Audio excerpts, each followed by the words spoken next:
Hizbut Tahrir ini didirikan oleh Syekh Taqiyuddin An-Nabhani. Syekh Taqiyuddin An-Nabhani ini kelahiran Beirut ya, lahir di Ijzim di Palestina, meninggal di Beirut tahun 79. Nah, beliau ini mendirikan Hizbut Tahrir yang mendanai Inggris. Pokoknya aliran-aliran yang menyimpang itu biasanya kenal dengan Inggris. Mengapa? Donaturnya. Syekh Taqiyuddin An-Nabhani ini karena orangnya alim, pandai ya, oleh Inggris dibikin organisasi, disuruh bikin organisasi. Beliau ini pernah keluar dari kedutaan Inggris bawa koper sampai di daerah yang namanya Nablus ya, Nablus di Lebanon, ditangkap oleh polisi. Setelah digeledah ternyata isinya uang Inggris, pound sterling. Ditanya, apa ini? Mahadza, apa ini? Lalu kata Syekh Taqiyuddin, aradtu alaihimul Islam fa'abau. Aku tawarkan Inggris masuk Islam, mereka gak mau. Fa'akhadtu anhumul jizyah. Maka aku ambil upeti dari mereka. Bilangnya upeti padahal bayaran dari Inggris. Karena organisasi ini yang mendanai Inggris, organisasi khilafah ini, orang barat itu mau mendanai kalau suatu pemikiran itu berbeda dengan mayoritas. Maka bagaimana Hizbut Tahrir ini akidahnya berbeda dengan mayoritas? Kok berbeda? Hizbut Tahrir ini di dalam akidah cenderung kepada Mu'tazilah. Apa diantaranya? Mereka tidak beriman kepada qada dan qadar, gak percaya pada takdir. Kalau Ahlus Sunnah ini beriktikad bahwa semua perbuatan manusia dan apapun yang akan terjadi adalah ciptaan dan ketentuan Allah.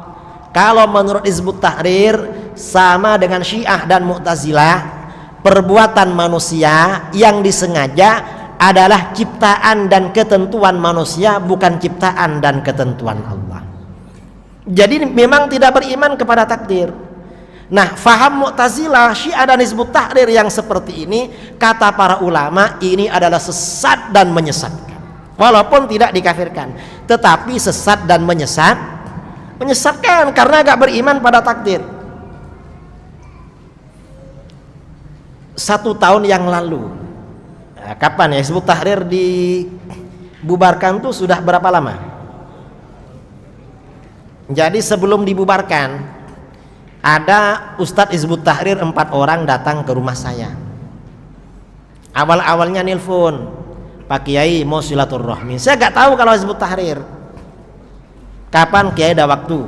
Insya Allah tanggal sekian saya ada di rumah. Ini masih di luar kota. Ternyata setelah mereka datang sampai di rumah pimpinan Hizbut Tahrir. Setelah bertemu kata mereka, Pak Kiai, apa?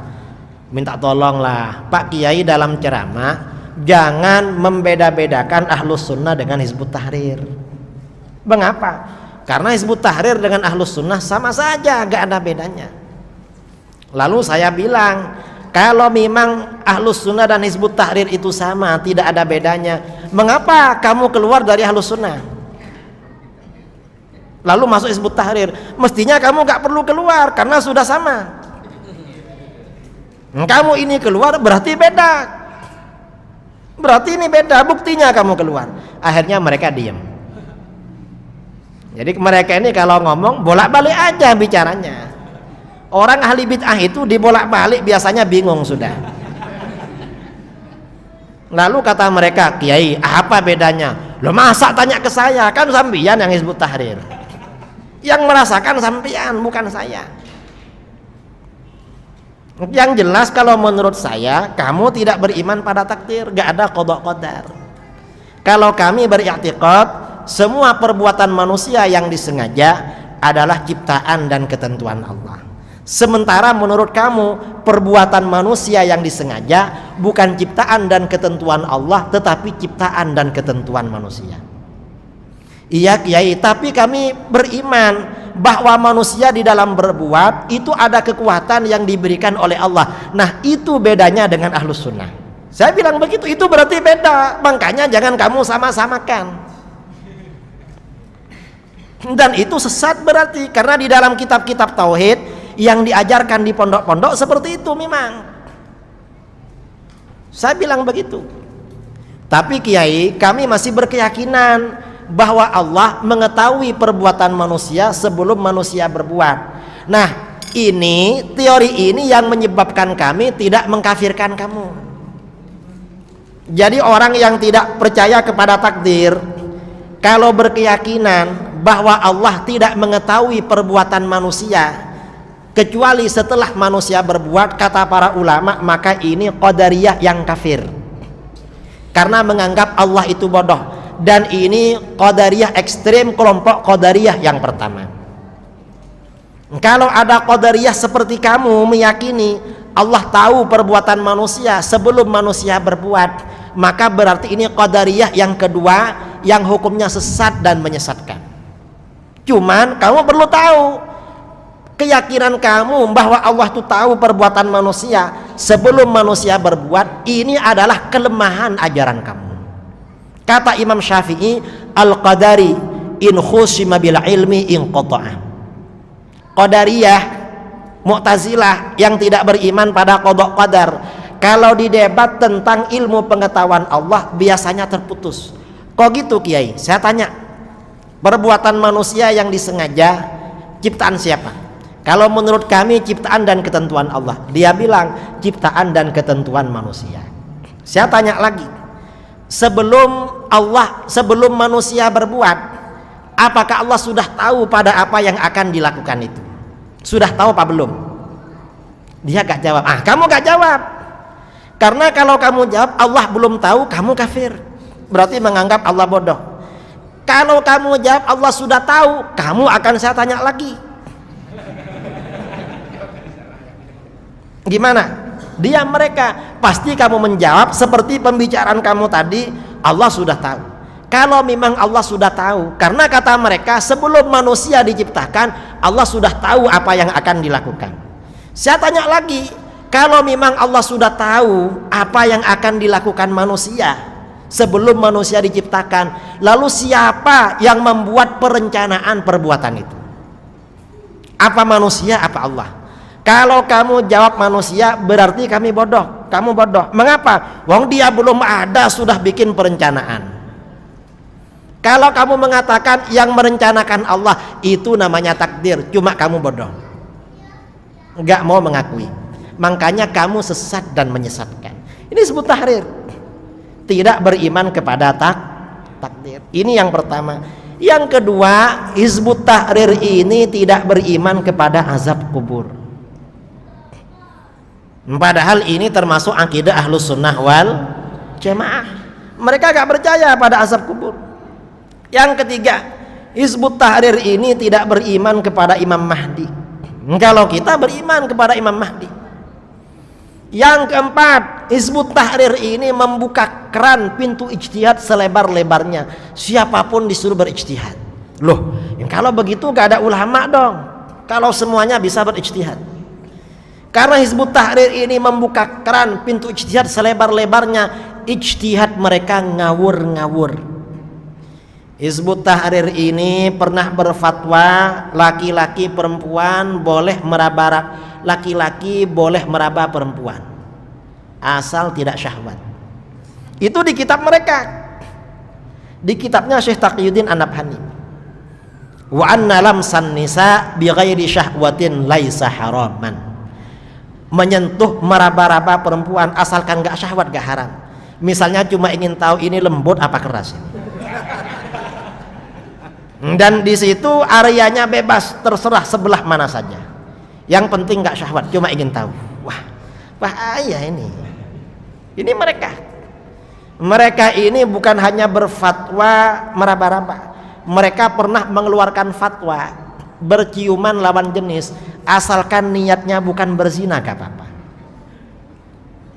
Termasuk ciuman selamat tinggal. Misalnya mau pergi kemana lalu pamitan sama tetangganya pakai ciuman, gak apa-apa. Mengapa? Yang penting niatnya gak zina katanya. Ini fatwa mereka. Jadi mereka ini bahaya. Jangan dikira Hizbut Tahrir ini gak bahaya-bahaya, karena mereka merusak akidah. Ini diantara akidah mereka. Ajarannya masih banyak. Saya menulis buku berjudul Hizbut Tahrir dalam Sorotan. tahun 2011. Lalu setelah itu karena saya berpolemik dengan Hizbut Tahrir di majalah Al-Kisah, majalah apa namanya ya, itu majalahnya Habib di Jakarta itu, Al-Kisah, di majalah Al-Kisah. Jadi majalah Al-Kisah wawancara dengan saya tentang Hizbut Tahrir, saya kasih wawancara. Setelah itu Hizbut Tahrir ini mendatangi kantor Al-Kisah, ngamuk, mereka minta hak jawab. Akhirnya dibuat hak jawab, lalu saya jawab lagi. Setelah saya jawab lagi, karena jawabannya banyak yang minta dibuatkan buku secara khusus, saya menulis buku berjudul Jurus Ampuh Membungkam HTI tahun 2012. Ini mereka, karena mereka memang bukan Ahlus Sunnah wal Jamaah. Memang yang dibawa-bawa khilafah, yang dibawa-bawa penegakan syariah.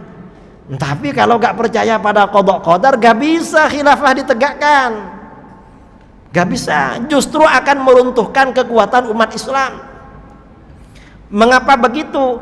Khilafah itu artinya kekuasaan, bukan hanya jabatan. Umat Islam menguasai dunia, yang dikuasai bukan cuma umat Islam, tetapi bangsa-bangsa lain tunduk pada kita. Khilafah ini akan diberikan oleh Allah kepada kita, syaratnya dua. Pertama, keimanan yang sahih seperti iman para sahabat dan ulama salaf. Kedua adalah amal soleh. Dalam Al-Quran, wa'adallahu alladhina amanu minkum wa amilus salihat la yastakhlifannahum fil ard kama stakhlafal ladzina min qablihim. Allah menjanjikan orang-orang yang beriman di antara kamu. Artinya imannya seperti iman para sahabat, wa amilus shalihat, dan beramal soleh. Imannya para sahabat ini adalah imannya Ahlus Sunnah wal Jamaah. Kalau imannya Hizbut Tahrir bukan imannya para sahabat, karena gak beriman pada qada qadar, gak beriman pada yang lain-lain. Ini bukan malah menegakkan khilafah, justru menghancurkan umat Islam dari dalam.